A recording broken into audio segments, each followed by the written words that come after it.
So I'd like to start this off by saying happy 4th of July. If this video is a day late, I apologize, but as of today, it is 4th of July. If you're hunkered down in your mobile home waiting for all these tornado warnings to go away, hope you have a wonderful time shooting fireworks at your dog. Also, this video may not be the best because I have dabbled in the Bapple, so forgive me. So today I wanted to talk about the Diddy case and all the new shit that they've brought up about it and how crazy it is that he's got acquitted of these charges. Now, I'm gonna be for real. I gotta put a disclaimer in this video. Our justice system is goofy as hell, but I am no lawyer. I am dumb. I do not know what I'm talking about, and this is way above my pay grade. So I just want to get to an understanding that you guys know that this video is completely gonna be me bullshitting. It is not gonna be super serious. It's not gonna be super genius. I'm not gonna make a whole lot of sense. It doesn't matter. I want to ramble and just talk about something because I've run out of shit to talk about gaming wise, and this is just more interesting to me. So let's get into the facts. Diddy was acquitted of 3 different charges. The first charge being racketeering, the second charge being sex trafficking, and the third charge being attempted kidnapping and arson. Kidnapping and arson would show up as 2 different charges, but for some reason, every news outlet or any media thing or any damn court document that I've read, they put this as like this joined venture. So I'm not 110% sure if I'm supposed to put those together or if that's 2 separate charges and I'm just reading it wrong, but everything I found on the internet, they put these together, so I'm going to as well. And everyone's freaking out at the fact that he was not found guilty of these things, which I agree with because it's insane. I mean, there was a lot of evidence against him here and he somehow just got away with it. I don't know how. It's horrible. Now, to be fair to everybody, if this is a legal court case, I'm not siding with the diddler or anything. Keep that in mind. But I think the media did blow this a little bit out of proportion. If you look at the actual evidence that's in the court and documented, it's not as crazy because some of the stuff is kind of flaky, but I'll get into that later. I think it was outrageous that he wasn't found guilty for these things, but you can also take into account that some of the stuff was kind of flaky and it was hard to work with. If I was the judge, hell, I would have found him guilty out of just me not being a very fair person. I still have a bias. Now, he was charged with 2 different counts of transportation to engage in prostitution. And I will say the craziest part about that is the things he was charged with are not the hardest things on him. That charge, if you look it up, now I'm not 110% sure. Again, I could be completely wrong, but the maximum for this charge is 10 years and or a fine. And or is the biggest part of that makes people go, what the fuck? Because the chances of him getting out on just paying it off is way too high, dude, way too high. Because he is a influencer, he is a personality, whatever you want to call it. He is a famous person. A lot of the times they get off with shit easier than your average Joe like me, especially the fact that they have a lot of money. So if they want to give him the biggest fine on the planet Earth, he'll pay it. He'll pay it because he wants out. He wants to stay out and stay free, okay? So if they want these roads fixed in the city, fuck it. They're going to charge him $20 million and he can get out. No, but seriously, he put up $50 million mansion for just bail. He put that as collateral just to be bailed out. The possibility of him just being fined to get out for all this stuff is fucking ridiculous because he's gonna pay it. He'll give up whatever to stay free. And like I said, the chances of him actually getting out with just getting the fine portion of this is high because he's famous. He has status, and it's insane that will win you in the court of law. Now, one thing he did kind of get fucked in is the fact that until he is sentenced for these things, he's not permitted bail. He's still denied bail. So he's going to sit in jail at least until he's sentenced. And I don't know how long that's going to be, but that did kind of get him. But for the most important part, he's not going to see that much jail time compared to what he was going to be getting with racketeering being like a minimum of, I think, 10 to 15 years. Sex trafficking, depending on if it was involving a minor and all these other variables, it could have been upwards to life. Because technically speaking, there's variables with everything he could have been charged with. But they've already determined that. So now it's just the sentencing portion. And it's mind-boggling to me that they can't charge him with more, because if you look at the evidence that they brought to the table, like the ecstasy pills, all the baggies of pills that are just unmarked pills completely. There was a few pictures I seen on the internet of a firearm, but I'm not 110% sure of that. I don't know. But that's a felony in itself. Having an illegal substance and a firearm, I'm pretty sure that's a felony in its own right. Illegal possession of a bunch of different shit. You know what I mean? Now that could have been tied into the racketeering because it was such a mass amount of it. And he wasn't charged with racketeering, but that doesn't make any fucking sense. Because I don't know how he got charged with racketeering by himself. Dave Chappelle made a really good joke on his comedy special that was made for SNL because he was like, how the fuck are you in a RICO case by yourself? That is for mafias and gangs. That's the whole point of like racketeering, is that's what it's made for, is to get gangs and convict them as its own charge. Because technically speaking, you know, you can send your buddy to go do something illegal and you can go, oh, well, hell, I had no idea. Just off of the video evidence, I can find 20 different things I would charge his ass with if I was the judge.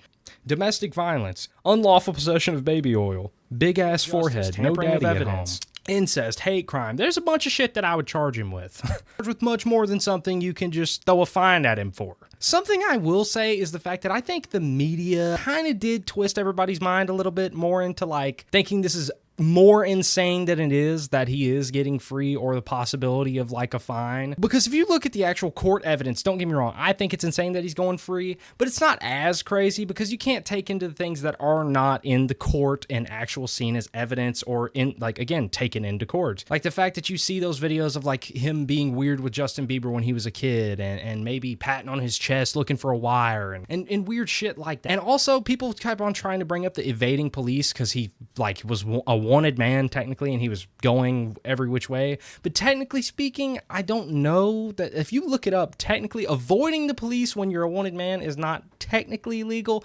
but harboring like a criminal is a thing. So if he was staying somewhere particular, yeah, they're harboring criminal, blah blah blah blah blah, but it's still really it's flaky, dude. I don't know what I'm talking about, but you know what I mean. Like it's hard to kind of do anything about that. Now I do believe he did a lot of weird shit to a bunch of celebrities that we probably don't know about. Am I sure that he probably did something weird to Justin Bieber and Usher? Yes. Is there evidence out there? Probably. That they have? Most likely, yes. Do I think he could be convicted if they really wanted to try? Yes. Do I think maybe later in life there will be some form of conviction? Hopefully. But you have to take into account what is actually in this court case specifically and what is at stake in the actual courtroom. Now, another thing I've seen on the internet is people saying that they're hiding a lot of the evidence that they have due to the public outrage that it would cause, seeing all these celebrities and influential people doing such horrible things, whether it be, you know, doing something completely illegal and abominable, like dabbling in some Epstein Island kind of shit, or many other things. I think that's a very fair point to be had, because if I seen Justin Bieber and Usher doing some freaky shit, I would probably be upset myself and want them like burned at the stake. And I think that's something that they're maybe trying to avoid is the whole public outcry thing, but shouldn't we know if these people are animals and dogs and horrible and disgusting? I mean, I feel like that should be kind of a known thing. But like I said, if you go off of everything that's been shown in court, it's insane. Now, something that people have been talking about as well, and that I think is really sad, is the fact that the people that testified against P. Diddy are in grave danger. People like Cassie Ventura, the security guard that testified against him, anybody else, especially like the Jane Doe that has not been named, even though they have not been named, it is still a dangerous thing to be a part of. The fact that he could get out with a fine, and even if he doesn't get out in the next 10 years, if he gets the maximum and is in 10 years to whatever how many years he gets, everybody that testified against him, went against the grain and tried to do something about all the bad shit that he did, is in danger. And I think that if the judge wanted to come up with his verdict and the judge decided this guy seems like a half decent guy, even though I was presented with so much evidence to say otherwise, fuck it. Let me free him in the next 10 years. I think he should have to pay for that or somehow provide some form of protection for these people. Now, I know that's completely dumb because, I mean, how would you, if he come with a verdict that he's not guilty, then he doesn't know he's a bad guy, quote unquote. But I still see it as you're putting these people in danger, even if he's completely innocent, because I'll tell you, if I was innocent and somebody wanted to put me in jail for no reason, I'm going to be pretty pissed off. Now, I'm not going to say I'm going to hurt him or nothing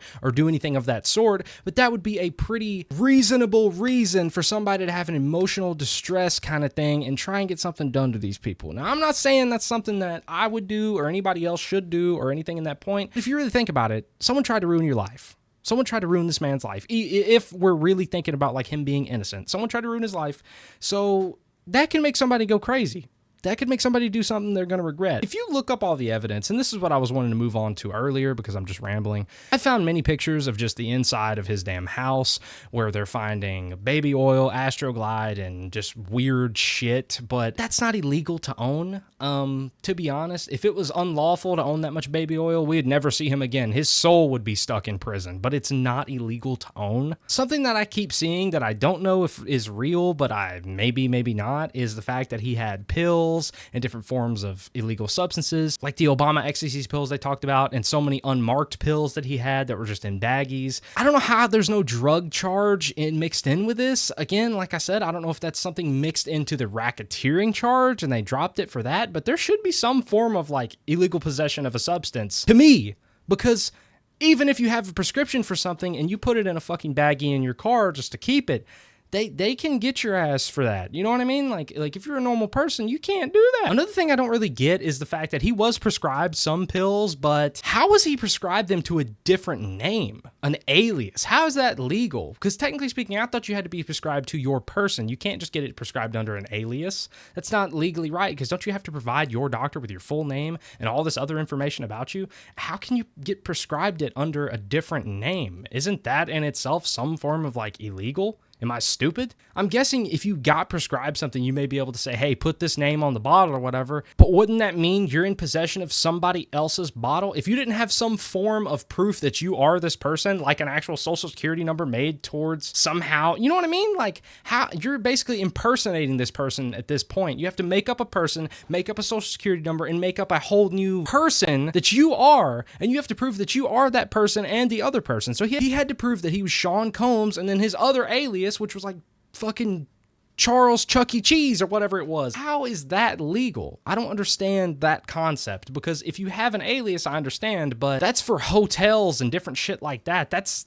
you can tell a hotel, okay, you know, I'm paying with this card, my name's fucking Marcus. It doesn't matter. They're just an establishment. You can tell the person at McDonald's that your name's damn Dylan if you want it to be, and it won't be. It don't matter. But I'm saying, like, a medication that is a non-over-the-counter possession of a substance, how are you going to prove that that is prescribed to you if it's not in your name with the license that you carry around, and that is you? You have to prove that, no? So how the fuck does he have an alias? I don't understand how that works. That's something that I keep reading these court documents, but I have no idea how that works. Another thing people were kind of getting bitchy about was the fact that these pills that he was prescribed through this alias, he was giving to Cassie Ventura and the other one and a bunch of other people and whatever. And that I kind of have to explain myself. I do know a little bit about that because that's just flaky. Okay, let's say that I really don't like a person.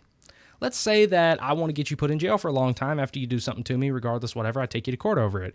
I go, okay, well, this drug is in my system. He gave it to me. How can I prove that? How can I prove that? Even if you had footage of me taking it, I had to take it. Like, I had to consensually take the pill.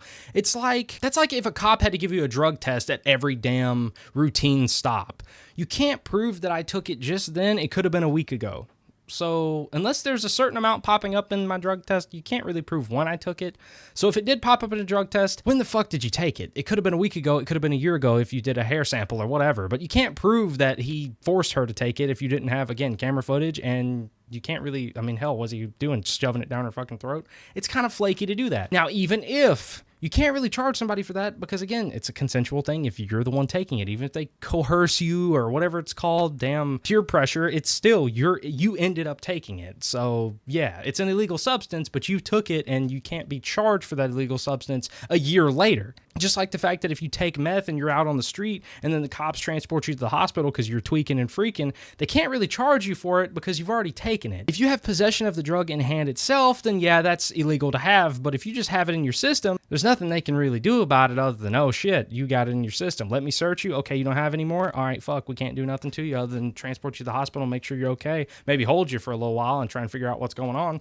So it's kind of a flaky thing to charge somebody for. Now, did he do that? Yeah, he so did that. It's freaky as shit. But again, they can't really charge him for feeding her drugs because, and again, all the past drug interactions, like him going to a drug dealer and all that, there's no real proof that he did anything because there's no evidence. There's no drugs. They've all been taken and pissed out. So, anyways, I'm rambling on. You already know. Like I said, the legal shit's over. I've explained it. One of the biggest parts of this court case that I thought was kind of weird was the whole Kid Cudi's car being burned down thing. Him not getting charged with arson or kidnapping is kind of ridiculous to me for the simple fact of arson, I guess I can see more of because I have not seen any evidence other than the fact that it's suspected that he did it to his car, and you know what I mean? Like there was timelines that lined up. There was no actual solid evidence that Diddy or anybody, any associate for Diddy, was near the place, other than someone said that there was a darked out SUV in the area. Now, that could be AI generated shit, so let me just go ahead and clear that up. But that's the only thing I've seen. So you can't prove that he was over in that area. Can't prove it was his car being used to do it anyway. Because if it was something like they knew for fact that that was his plate, that was his car in the general area at during the time, maybe that would be a little bit more probable. But still, they don't have him on the camera doing it or any of his associates doing it on the camera. And that's my biggest thing is, why the fuck don't you have a camera aimed at your $400,000 Ferrari? Why do you not? That is the most outrageous thing on the planet. You have a $4,000 Ferrari. Don't get me wrong. I think this was in like 2014. Maybe Ring wasn't a fucking thing yet. But how do you not have a camera system in your mansion that has a $400,000 Ferrari parked in the fucking front drive? God forbid anyone ever find out where he fucking lives and he parks a G-Wagon out there. Say goodbye to your wheels. That's absolutely abominable to me that he didn't have no form of camera. Nobody did in the area. It's fucking LA, man. Everyone's rich. You don't have no cameras. Kid Cudi's poor Ferrari got turned into Through the Fire by Chaka Khan. All right, I need to wrap this up because I'm just rambling at this point. This makes no sense and isn't even that good. I think it's ridiculous that he got acquitted of the 3 charges. Do I think that the judge was either paid handsomely or, again, is being told to hold back this evidence to stop the public outrage that it would cause if it was shown, so they can't really charge him for these things yet? Maybe. There definitely would probably be public outcry if they showed all the footage of these celebrities playing tummy sticks at a party together, so court is a very weird place, and that is why I would just like to say that everything that I said in this video was alleged. I don't mean any of it. There's no shocking evidence of any of this happening, even if it's well documented in court. I think it's alleged because I have no bias. This was all just, I don't know, entertainment and funny. Woo! There's no reason to sue me. I am just talking about things that I seen on the internet. This was all alleged. But seriously, guys, I hope you enjoyed this video. I know I'm just rambling about it at this point, but I just wanted to talk about it. I think I had some funny things to say. I hope you enjoyed the video. If you didn't, I apologize. You probably won't have to watch any more of my channel. And yeah, I may use the face cam a little bit more and just have a one-on-one kind of situation like this, because this face cam's a lot better and I can actually, like, you can see my eyes. Anyways, that's all for this video, so I hope you guys enjoyed, and bye.